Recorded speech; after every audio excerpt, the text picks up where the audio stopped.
दोस्तों, हम अपनी कहानियाँ यूट्यूब पर डालते हैं ताकि आप लोगों का मनोरंजन हो सके। अभी हमारा यूट्यूब चैनल सब्सक्राइब करें। मुझे आज की कहानी का शीर्षक द बेबी सिस्टर इसलिए रखना पड़ा क्योंकि आज की गोएस्ट स्टोरी इन हिंदी इसी पर आधारित है।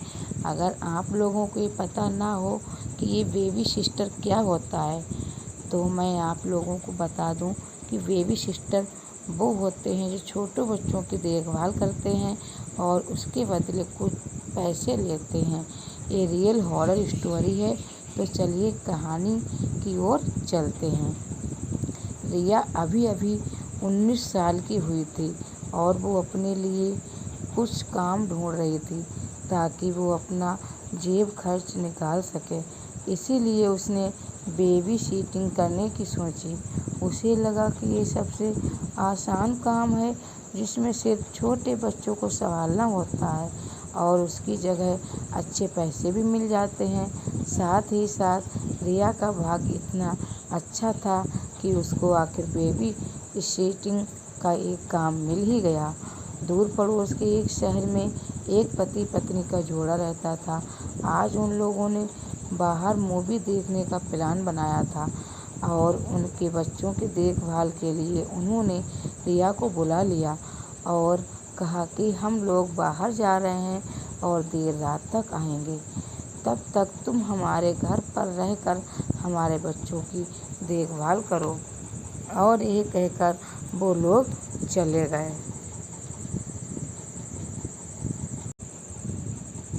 रिया ऊपर वाले कमरे में चली गई जहाँ बच्चे लेटे हुए थे। उसने देखा कि पालने में 3 छोटे छोटे बच्चे लेटे हुए थे। थोड़ी देर वो वहाँ बैठी रही। जब उसने देखा कि अभी बच्चे नहीं उठने वाले, तब तक मैं नीचे वाले कमरे में जाकर टीवी देख लेती हूँ। वो नीचे वाले कमरे में जाकर टीवी देखने लगती है। थोड़ी देर बाद रिया के मोबाइल पर अनजान नंबर से एक कॉल आता है। जब वो कॉल उठाती है तो फ़ोन से किसी आदमी की आवाज़ आती है जो लंबी लंबी सांसें ले रहा होता है और कहता है, क्या तुमने बच्चों को देखा? रिया को लगा कि शायद कोई मजाक कर रहा है। फिर थोड़ी देर में फिर से उसी नंबर से फ़ोन आता है और फिर से उस आदमी की आवाज़ आती है जो कहता है कि क्या तुमने ऊपर जाकर बच्चों को देखा?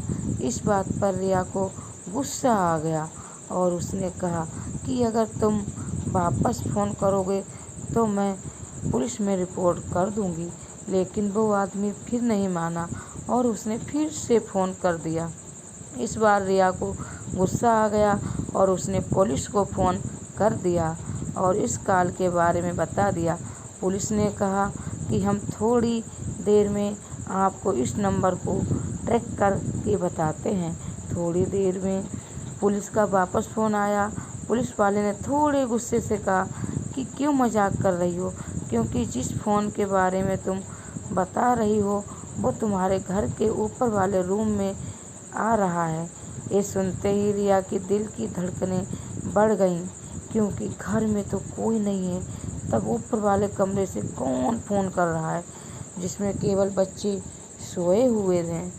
रिया ने अभी फ़ोन रखा ही था तभी किसी की सीढ़ियों से उतरने की आवाज़ आई। ये सुनते ही वो डर के मारे घर से भागकर बाहर निकल गई। तभी वो देखती है कि बच्चों के माता पिता वापस आ रहे हैं। उनको देखकर रिया झट से घर में वापस चली गई और भागते हुए बच्चों के रूम में गई, ये देखने कि उनको कुछ हुआ तो नहीं। वो देखते हैं कि 3 में से सिर्फ 2 बच्चे पालने में सो रहे थे। आखिर एक बच्चा कहाँ चला गया, ये सवाल उसके मन में उठा। रिया पूरी तरह से बेचैन हो चुकी थी। तभी उनके माता पिता घर में घुस चुके थे। रिया झट से उनके पास गई और कहा कि 3 में से एक बच्चा पलने में नहीं है। ये सुनते ही उन्होंने रिया को कहा कि क्या तुम्हारी तबीयत ठीक है? रिया ने पूछा कि आप ऐसा क्यों कह रहे हैं? उन्होंने कहा कि हमारे केवल 2 ही बच्चे हैं, फिर 3 कहाँ से आए? ये सुनते ही रिया बेहोश हो गई। तो द रियल गोस्ट चिल्ड्रेन कहानियाँ पढ़ने के लिए हमारे चैनल को सब्सक्राइब करें और लाइक करें। दोस्तों, अगर आपको हमारी कहानियाँ पसंद आ रही हैं तो हमारे चैनल को लाइक करके और उसे शेयर भी करें और हमें कमेंट करके बताएं कि हमारी कहानियाँ आपको कैसी लग रही हैं। फिर मिलते हैं अगली कहानी के साथ। थैंक यू दोस्तों।